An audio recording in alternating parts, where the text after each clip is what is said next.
So this is part 3 of chapter 1, and please take my suggestion that if you do not have access to history NCERT, kindly download the PDF and start reading the chapter side by side. It would become much more easier if you do it side by side, so that you have a better understanding of what we are doing. So let's continue. Yes, so in the last part we were discussing about how hominids have been divided into different branches. That is, one is Australopithecus and the other is the more advanced one is Homo. We said that these were classified based on the differences in bone structure, or what kind of skull size they had, or their distinctive jaws, whether they had larger jaws or smaller ones. So this is what we have read in the previous part. Now, proceeding on the already given information, the next important topic here is the positive feedback mechanism. Now, if I say that if you study well, you will get good marks, and when you get a good result or good marks in the exam, you will more likely to study more in future. So the more you study, the better results you get, and the better results you get, the more you study. So this is basically a positive feedback that you're getting, and because of that positive feedback, you're continuing to do the good work that you're doing. Similarly, the changes that were happening to the physical structure of the humans, that actually helped the humans in various ways. Like, for example, the bipedal locomotion, that is walking on the 2 feet. So earlier the early humans used to use all the 4 limbs for walking, so that had occupied the front, or the hands for the walking purposes, but that was not helping the humans in other activities. But just as they started walking on their 2 feet, that is the bipedal locomotion, their hands got free for other various activities, like for making tools, for carrying infants, objects, etc. And this again helped them to increase their intelligence, so their brain also started generating and developing more, and therefore the size of the brain and capacity of the brain increased. So this is what is the meaning of the positive feedback. That is, one change leads to another change, and that another change actually turns out to be positive, which again re-enthuses the previous changed effort. So this actually led the humans to change their physical structure, their anatomy, and they started walking or using bipedal locomotion. So this is the change which was brought in the humans, and this is the change which we regard as the most important change. That is how the people changed from using their 4 limbs to the 2 limbs for walking purposes. So this was very important, because not only the hands were freed for various purposes, but far lesser energy was being consumed, as it was being consumed because of the movement through all the 4 limbs. And advantage was that the people were saving energy while they were running, etc. And indirectly this again enthused bipedalism among the people. So this is the meaning of positive feedback mechanism. There is a table also given in your book which will make you understand it in a much easier way. Now, the next important point is the phase of glaciation. Now, glaciation means that there is a point where the earth started getting its temperature reduced to such a level that it got covered with snow, and because of the snow and the reduction in the temperatures, the change in climate, it led to the reduction in vegetation. That is, the grassland areas expanded at the expense of forest, because obviously forests require higher temperatures, more rainfall, but because of the glaciation phase there was lower temperatures, and because of that grassland started increasing, and the forests, the area under forest started reducing. And this is why this led to a gradual extinction of the early forms of Australopithecus.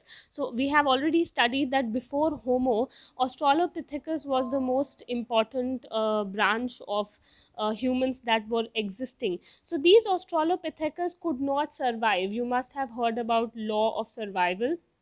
So the strongest of the species only survived, but Australopithecus could not survive this, and henceforth a much more advanced version of humans could be seen to come up, which is known as by the name of genus Homo. Now Homo has been taken from the Latin word which means man. So the scientists distinguish among several types of Homo, and the different types of Homo are Homo habilis, Homo erectus, and Homo sapiens. You must have heard about Homo sapiens, obviously. So Homo habilis, habilis means the tool maker. So the species of humans which were experts at making tools, they were known by the name of Homo habilis. Second is Homo erectus, that is the upright man, a person who was extremely advanced and could walk easily on its two limbs, that is on its rare limbs, that is feet. And Homo sapiens is the wise or the thinking man. So gradually from Homo habilis to Homo erectus to Homo sapiens, the humans started transforming themselves and started becoming a more advanced version of themselves. Okay, now the fossils of the Homo habilis have been discovered from various places, especially in Africa, and that is why Africa is considered to be the birthplace of this new kind of human, that is the modern human. And that is why if it is asked that where is the earliest fossils of Homo erectus found, the answer would be from Africa. You need not remember the exact places because there are a lot of places from which the fossils have been found, but you can remember the continent from which they have emerged, and that is Africa. Okay, the next important point here is that the names of the fossils. Now the fossils, again I have told you, that have been found from various places all around the world, and sometimes the historians, what they do is that to easily identify from which place they have been found, the fossils are renamed based on the place from which they have been discovered.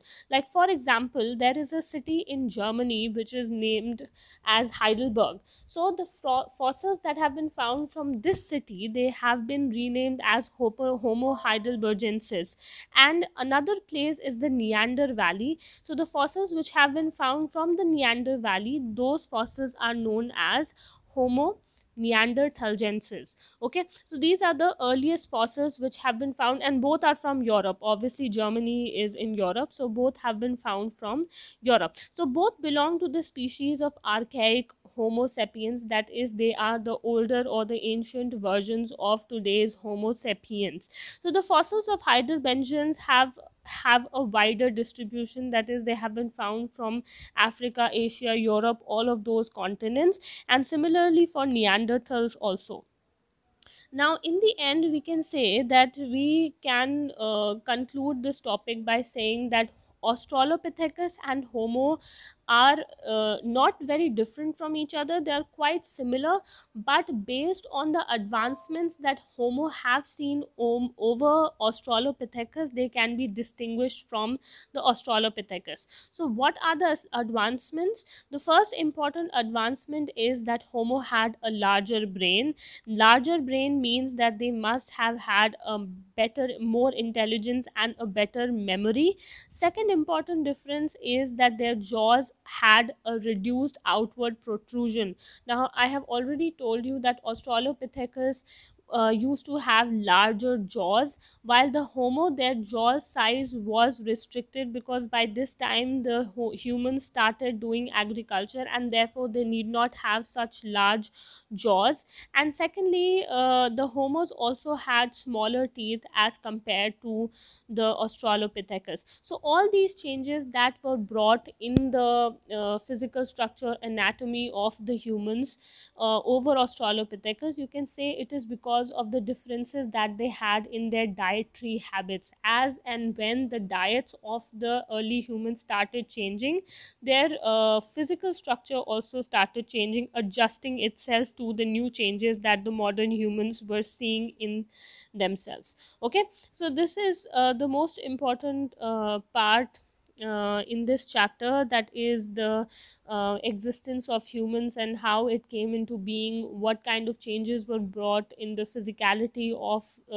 Australopithecus or Homos, the transformation that was going on from hominoids to hominids, etc. So this can be asked as a short answer also. They can be asked to match the following also, like what is the meaning of Homo habilis? You have to remember that it is the tool maker.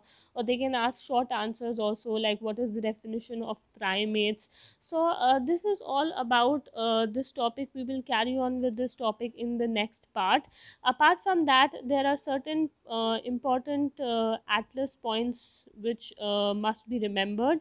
So first important atlas point is Atlantic Oceans. Try to locate these in your maps. Second is the Red Sea. Third is the Mediterranean Sea. That's all. That's all for today. So see you in the next part. Take care.